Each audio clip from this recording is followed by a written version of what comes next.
Hey everybody, it's Joe from greenlightsound.com, and today we're going to take a look at a new release from TuneTrack, EZKeys 2, an update to their songwriting assistant keyboard player, EZKeys. And I've actually got both versions up on the screen. On the left-hand side, you see the original EZKeys, and on the right-hand side, you've got EZKeys 2.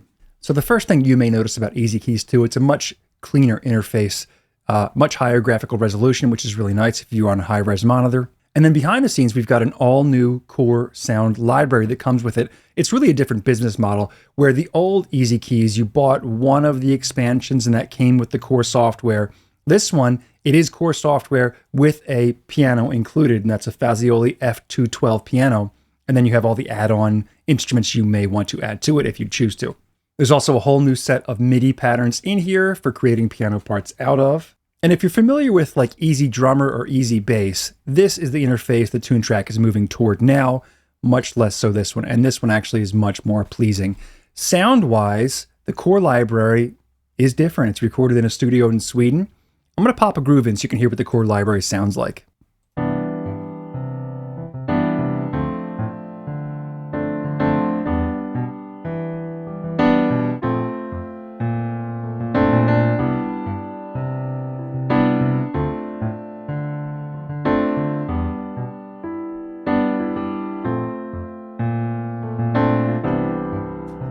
You get the idea, and that's the basic sound preset. And of course, we can go through all different presets for different microphone setups or different effects being added to the core library sound. So a lot of different sound options here.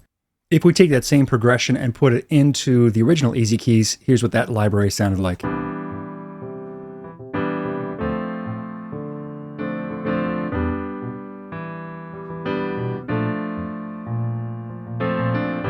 And back to the EZKeys 2 library.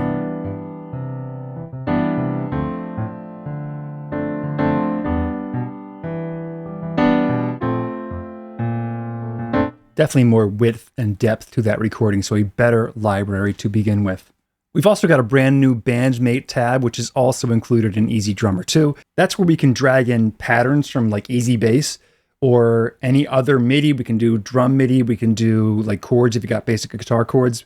And that will create a piano part out of it for you, which can then be filtered by like genre or style. So you can take in other songwriting ideas you may have. Like if you're a guitar player, play some chords on acoustic or some DI chords on electric, drop them in here and you have an instant piano part created, which you can then edit to your heart's desire. Within the Groove tab, we've also got another tap to find, just like EZDrummer, where you can tap patterns here.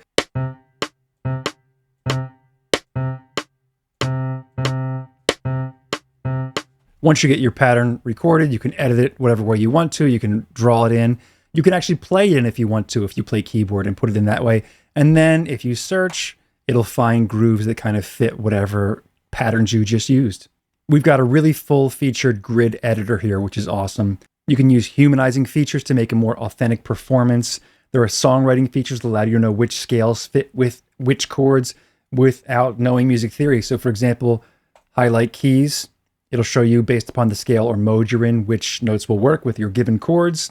You can even snap to scale if you want to, transpose everything. I mean, it's really cool and full-featured grid editor to get into being able to do like piano roll style editing without really having to know any music theory. If I go back to the main page here, one of the big features of the original EZKeys was this chord wheel. So if we clicked on a chord here and hit edit chord, we got this big chord wheel that pops up. What we have now is a graphical note editor. So whatever chord you have, you can add whatever notes you want to it and create sort of complex, tense chords that aren't maybe available in the regular menu here. We also have some extensions. If you click these double arrows, it'll get you different upper chord extensions for each chord style you want, or you can just pop it on here in the actual notes you want themselves.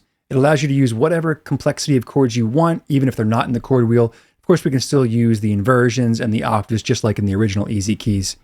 This song track down here is a little bit updated compared to the old version here. It's a lot like EZDrummer 2's. You can record directly into the song track you want, even recording multiple merged layers of MIDI if you want to do it that way. You can even do that and then save your own MIDI grooves to be used in other songs within the Grooves panel up here.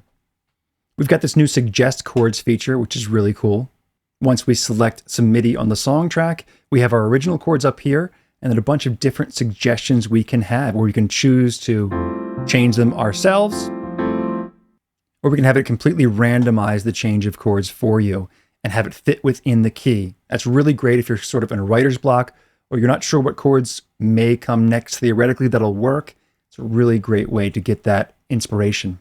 Of course, you can change the chords depending on what genre you want. For example, something that works in pop rock country won't really work in blues. So we put a blues chords in there, get a little bit more simple chords within there. Or we can go complex, use some jazz chords with more upper chord extensions in them. Once we have MIDI that we like, just like in the old EZKeys, we can keep it highlighted, hit replace MIDI, and choose from any of the grooves that are included. We've got the old EZKeys 1 MIDI, we've got EZKeys 2 MIDI, and then if you got any add-on packs, I got a bunch of them. You can use MIDI from that, all categorized by genre and parts of song, like bridge, chorus, verse, introduction, and so on. You can also filter it up here as much as you want and really create your own groove within whatever chord sequence you created. There's a whole other songwriting scales window where you can really base your song on different scales you might be not familiar with, like some of the modal scales. So really, really full featured. Now, I'm not diving in really deep to all these features. Toontrack's website does some great tutorials on really in-depth controls and features. I just wanted the basic comparison of EZKeys 2 to the original EZKeys 1. And in my opinion, it's a huge upgrade. This thing will save you a lot of time creating keyboard parts if you don't have a keyboard player or don't play keyboard a lot yourself.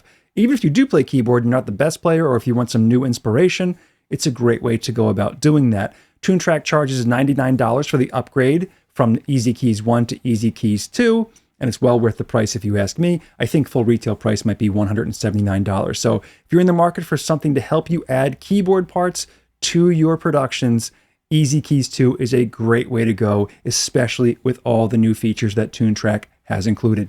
If you have any questions or comments, let me know down in the comment section. Don't forget to subscribe if you haven't done so already, so we can keep you in the loop as to what's coming up next, and I'll see you in the next one.